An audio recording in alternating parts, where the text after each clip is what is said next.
Vazhdo me pyetjen e tretë. Kemi hyrë në muajt e mëdhenj Islam si muaji Rexhep. Cilat vepra janë më të rekomanduara dhe si duhet të përgatitemi shpirtërisht për Ramazanin? Muaji Rexhep është muaji i mbjelljes së forës së mirësisë. Shabani është koha e zhvillimit të saj fare. Ramazani është korrja e fryteve të këtyne 3 muajve të begatshëm. Muaji Rexhep është muaji i kërkimit falje, duhet me thonë astaghfirullah sa më shpesh. Është muaj që duhet me i shtu lutjet. Është muaj që duhet me dhënë shumë sadaka, me dhurata.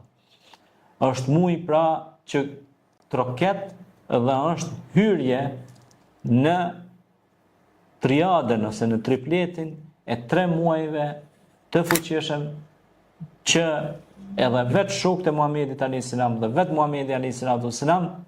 lutej dhe thoshte Allahumma barik li Rexhep wa Shaban wa balligh Ramadan.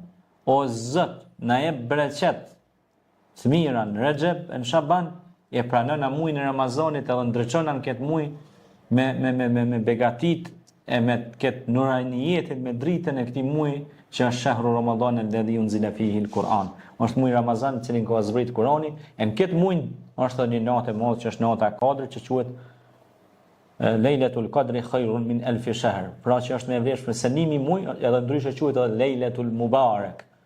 Natë e bereqeteve të mëdha. A kupton e? Po. Dhe muaji Rexhep pra është muaj në cilin na duhet me lexu më shumë Kur'an, duhet me vizitu prindrit më shumë, me përqaf nonën, babën, me u çu dhurata, me u bë buzëqeshje, me fol mirë për ta, mu lut për ta, mos me ja ngushtu shpirtin, a kupton ajo, dhe me nderue sepse ai që lutet për prindrit e tij e ka të garantuar xhenetin. Edhe kujdeset për ta. Prandaj është muaj i mundësive dhe fitoreve të mëdha.